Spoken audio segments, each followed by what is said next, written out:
television station, and we were then able to go to the border and find out from our correspondent what the people there actually thought of what Gaddafi had said. And the point was made, Gaddafi made it many, many times, that, you know, most of those out on the streets are probably only about 20 years old.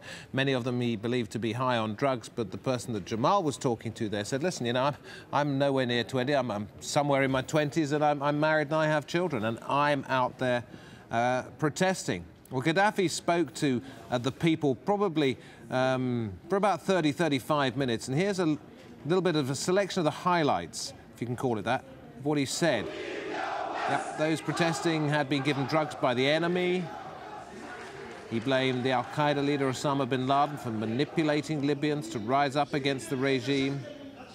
Gaddafi added that he had given up authority since 1977, that he is simply a symbolic leader with moral authority. Now, that said, he did refer to conditions in the country, saying that the government gave people loans and made their lives easy. But he added that salaries could be reconsidered.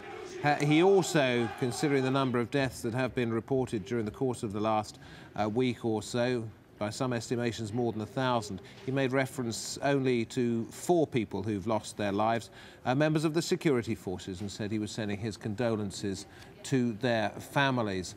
Well, there have been reports of desertions by members of the Libyan military, and most notably 2 fighter pilots who flew their jet to Malta a few days ago. But there is a well-trained, we understand, well-trained core group that remains loyal to Gaddafi. Who are they? What do they do? Here's Florence Louis. Libyan state television is relentless in its patriotism, fond of showing the glory of the country's army, even if large parts of it seem to have decided that Gaddafi is no longer worth fighting for. That in turn has raised the question of why he's still able to hold on, even if he is increasingly besieged in Tripoli. One answer appears to be that he still has some tribal support. A second, the presence of foreign fighters, mercenaries now in and around the capital. And the last is the brigade run by his son Khamis, thought to be the best trained in Libya. But where did they get their training from, these men and women apparently prepared to fight to the death for Gaddafi? One answer comes via WikiLeaks, which has published cables showing how America has sought to arm and train the Libyan army, in particular Khamis Gaddafi. During recent meetings, Saif al-Islam al-Gaddafi's staff has shown an increased interest in bilateral military and security issues, particularly requests linked to Captain Khamis al-Gaddafi. It goes on to talk about the full range of military exchange and training opportunities that have been offered to the Libyans over the last year. He took particular interest in an offer made from Khamis to travel around the United States to tour the US military installations and pledged to follow up directly with Khamis on that program. How odd, then, that Barack Obama should declare himself so shocked at the level of violence in Libya, since his country offered to train those who conducted it. The suffering and bloodshed is outrageous, and it is unacceptable. So are threats and orders to shoot peaceful protesters and further punish the people of Libya.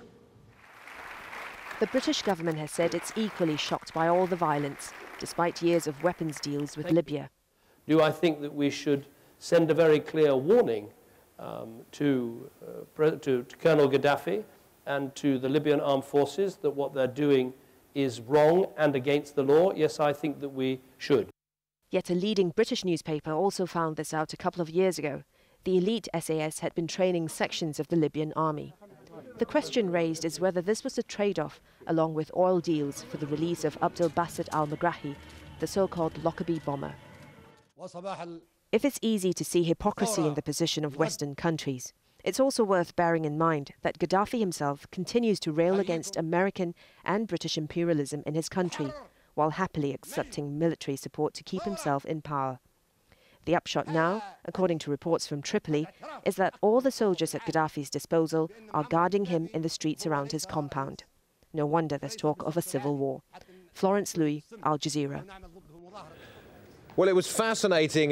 Kristen Slimy joins me now from the United Nations. That it was at the United Nations, Kristen, wasn't it, that he sort of made his re-emergence onto the international scene after so many years of isolation. Now, having been the pariah, then become accepted, he's now the pariah again.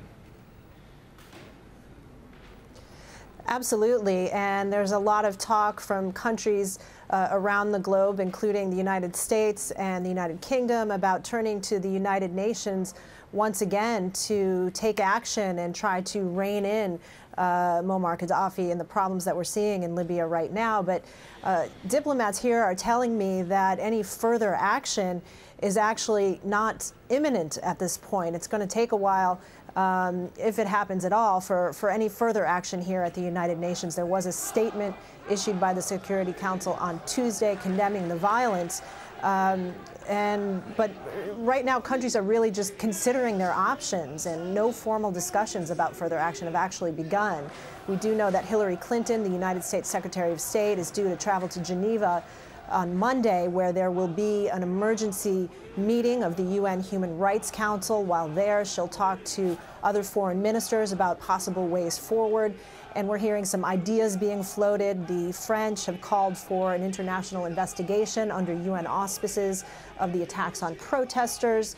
There's been some talk about imposing a no-fly zone over Libya, and also sanctions. The European Union now considering the possibility of sanctions against Libya, but there's always concern about whether or not that hurts the leadership or hurts the people of Libya, and also, frankly, concern about what impact any possible sanctions might have on the oil and gas flows out of Libya. But right now, the United Nations, a lot of talk, but no action, no consensus, certainly, on how to move forward. Yeah, thanks very much, Kristen Salumi in New York. From New York to Washington, D.C., heart of the American political machine, Patty Culhane there for us. Kristen was talking about a suggestion of a no-fly zone out of the UN, but that sort of makes you wonder about American action, whether it might be unilateral or not. But what is the mood in the White House?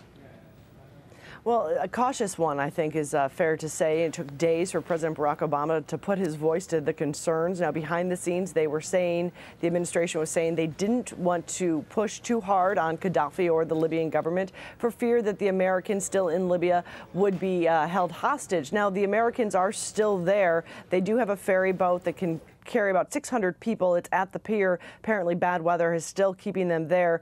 But still, despite what they were saying behind the scenes, we did see President Barack Obama come out yesterday, strongly condemn, strong words from him, the strongest we've seen in any of the protests, calling the violence outrageous, unacceptable.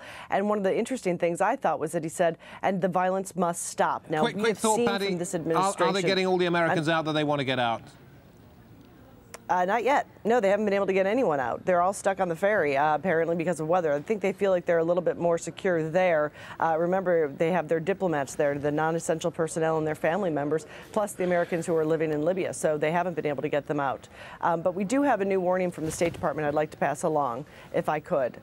Just very quickly. Patty, I'm going to stop you there because we got some extraordinary pictures which have reached us out of AlJazeera, where one witness we spoke to there claimed more than 100 people had been killed in a gun battle with Libyan security forces several hours ago. He was, they said, burying the dead along with others there, and that they would stay there, even if the security forces came back after darkness.